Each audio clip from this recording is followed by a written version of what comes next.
Kia ora everyone, welcome back to our next edition of Econ Talks.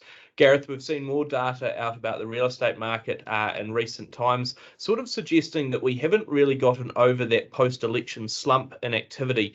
We had sort of been thinking, okay, it took a little bit of time for government formation, but we'd still expected maybe a little bit more activity after the October result. It just really hasn't come through yet. I mean, sales activity still looks pretty soft when it comes to the housing market.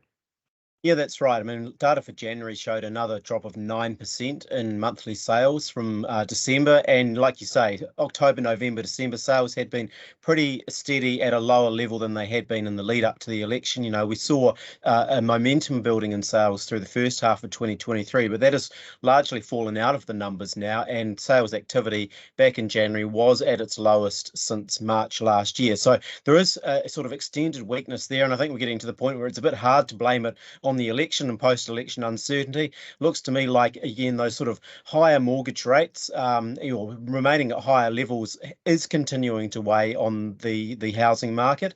And, you know, there's a lack of buyers out there who can really, I guess, afford to buy property, given the combination of where prices are at and where house sales are at.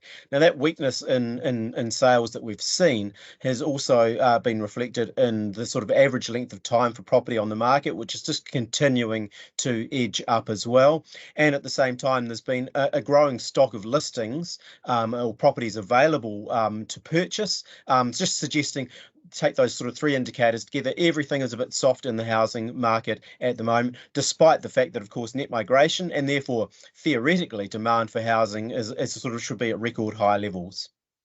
Absolutely. And I mean, you look at that sort of drop that you're talking about in sales, that's also once we've seasonally adjusted the figures. So, you know, you take out the fact that, you know, there's always those trends that happen around summer. The underlying trend is still therefore lower. And I mean, like you say, it's interesting when you look at all of those different variables, the fact that you've obviously got more people who are wanting to sell, they're listing more, so there's more properties on the market, but fewer sales, and it taking longer means that, you know, although sellers are keen, you just haven't really got that buying pool, or not enough to the degree that you have had previously. And I think you're right. You look at that sort of affordability issue, and you've got a lot of people who are sitting there going, gosh, I can't really get the money together. I can't get or pass those affordability checks and similar. And, you know, going into the future, you do sort of wonder, with all of that talk around where interest rates are going generally, all of that talk of, you know, they'll be going lower a lot quicker, it seems to have dissipated or gone away a bit more. And so you do wonder if there are more people out there who are thinking, oh, gosh, you know, it could get just a little bit harder. But if I'm struggling at the moment to make it work, even a little bit harder makes it a lot harder in a sense. You also mentioned migration, and I think that's interesting because you are seeing some of the migrationary effects a lot more in the rental market first and foremost, rather than the housing market. And so it might well be there's a little bit of a delayed effect before it's sort of those high levels of demand pressure start to hit coming through into the likes of the housing market. What about prices? I mean, both in terms of what we've seen the last wee while, which seems to have sort of dipped up and down a little bit, but probably more importantly, longer term. I mean, have we got the conditions for any further growth, or, you know, could we see further slumps in prices going forward?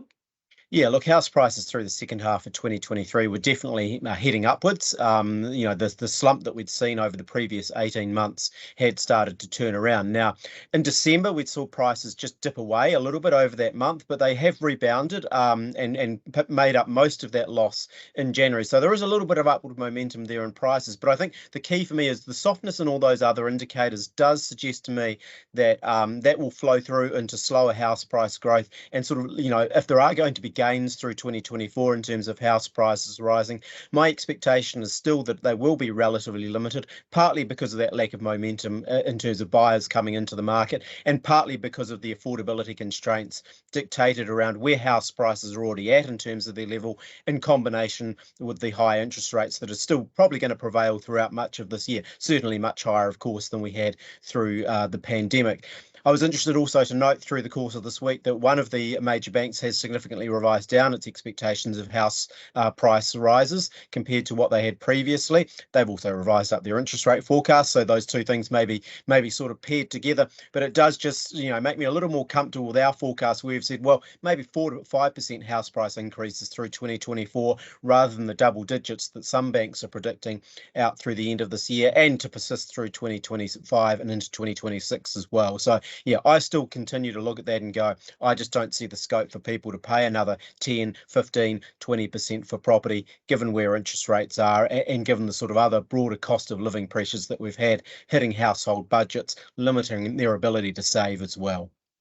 And that all flows through, right? I mean, if you're a potential buyer, you're sitting out there struggling, in a sense, to make or to bid up any more just from an affordability point of view, that actually does ripple through the market as well, though, because if you've got, like we've talked about, a higher number of people who are listing their homes on the market, and you've got people who aren't able to afford more, that means that there's not really any bidding up of, or shouldn't be nearly as much bidding up of prices of houses. It's not like before during sort of 2020 and 2021, where you had a whole bunch of people who were sort of, tearing each other's hair out trying to make sure their bid was the biggest so they got the house. Now it's sort of, again, you've got a lot of people who are selling there sort of looking around going, where are the buyers? I'll sort of take, not anyone, but a little bit of anyone who comes through the door, and will have to be a little bit more willing to give on price, or certainly won't be able to top things out as much as they might have previously. So I think you're right, sort of looking at all those combinations, it just seems hard to believe you'd get sort of some of the runaway growth that some others are picking, and certainly some of that growth we've seen in the last couple of years. I mean,